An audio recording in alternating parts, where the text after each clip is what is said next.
like, Vanquish Soul K9 just won an event, and people were like, Deck's dead.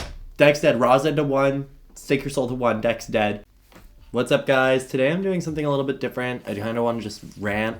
I love zero-sum games. I love, like I said, TCGs and fighting games in particular are kind of my arena, my realm, but I love them all, and I kind of just wanted to talk about, make my case for zero-sum games in 2025, because I know, like, for myself, I've noticed a change, and I don't know if you guys have too, perhaps.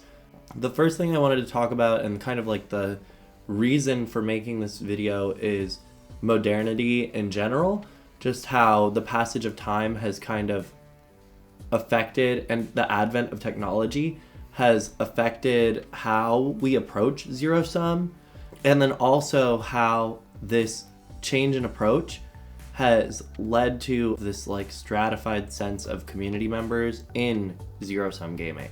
I mostly want to look at how players address metagame development, new information, optimal decision making, the test of time, but really paint a holistic picture of how notions and attitudes have changed amongst players and how like we produce value in an activity that isn't skill dependent. It doesn't really matter how much you know or how much you practice, because if there's no skill involved, then why would you spend time investing in like a preparation phase? Why would you? There's no real reason. And so we need to move forward with the notion that the games that we're talking about today do have some kind of metric for skill. And depending on the game, the way that that skill is expressed is going to look different. The required traits of a good player may vary, whether that's reaction time, flexible thinking, accounting for unknown information. Today, the games we're talking about have some kind of shared through line of skill requirement. The other metric that I would argue is present would be like knowledge retention. Just like the pool of information that you're working with, whether that's like frame data or potential combo lines. It's important to understand that not only do you need to know that the option exists, you need to be able to realize it, whether that's through a mechanical skill expression or some kind of critical thinking process that gets you there. And for this example, I go to the Shannon number from chess. The Shannon number is an estimate that is a mathematical formula that can tell you basically like how many possible games of chess can be played from a board that has 0 moves made on it.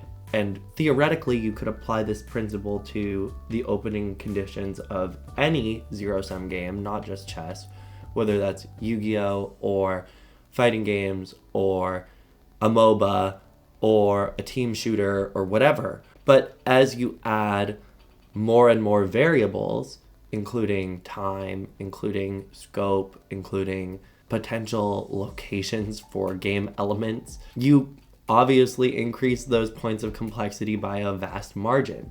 And part of the skill curve of zero-sum was choosing an arena, choosing a game, and understanding the scope and scale of that game, and learning about potential situations, increasing your well of knowledge so that when it comes time to mechanically express, you are context aware and you can play in an optimized way. Well, now we're in 2025 and there's a flow chart for everything, and there's a spreadsheet for every Yu-Gi-Oh deck that's existed, and somebody has already thought of the combo before you. And so when the critical thinking comes in, where does that leave the majority of players who don't consider themselves to be innovators? Where does that leave the majority of players who would consider themselves to be honers, but not to that degree, not to the optimized level?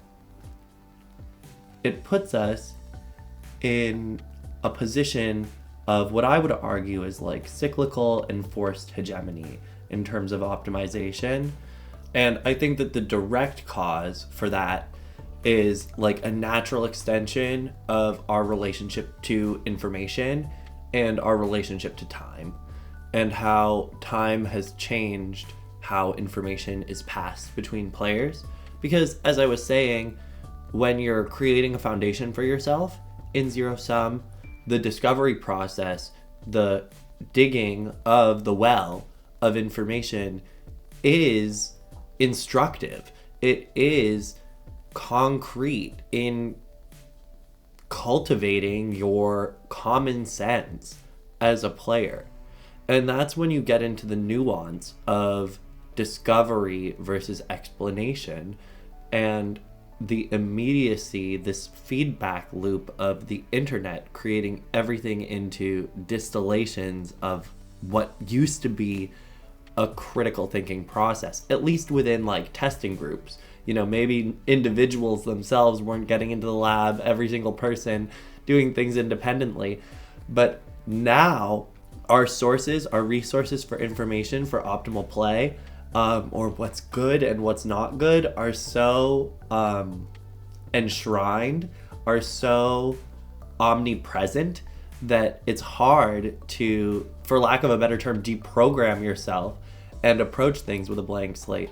Even if it's something like a Yu-Gi-Oh card that's ported over from OCG and it came out 4 months ago and it did well over there, so everybody assumes it's going to do well over here, or it didn't do well over there and everybody assumes it's going to do badly over here. Like, Draco Tail was laughably inexpensive for like the first week and a half that it was available on TCG Player because people just thought that it was bad.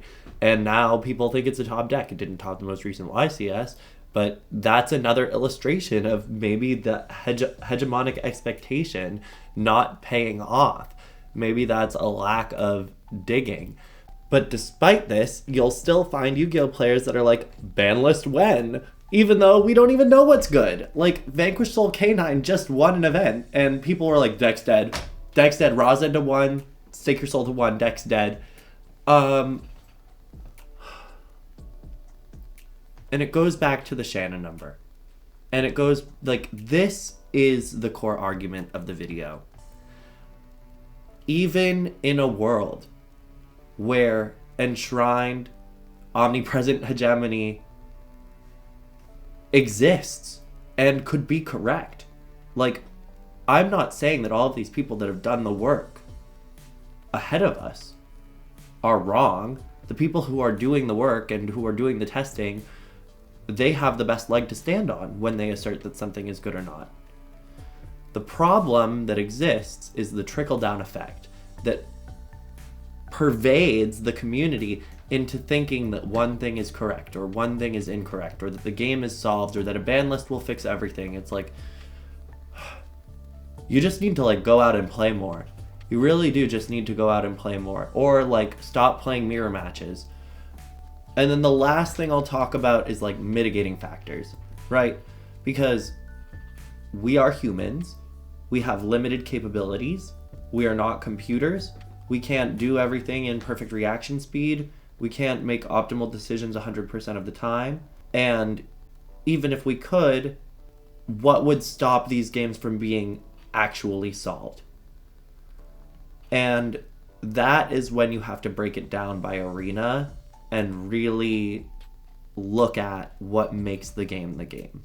And so in a fighting game, like, the thing that stops a character from being the best character in the game 100% of the time is like user error.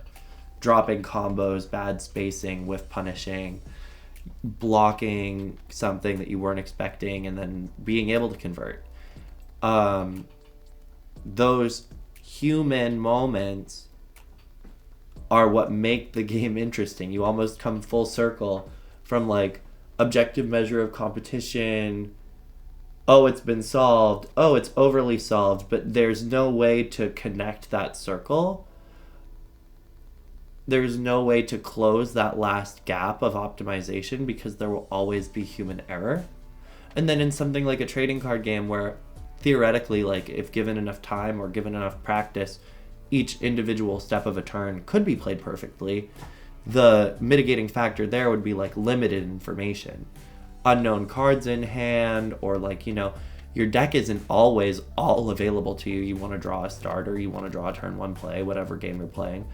And so at that point, the flexible thinking skill not the time-based, right? When you're playing a fighting game, you need to actively react, hit confirm within a limited amount of time.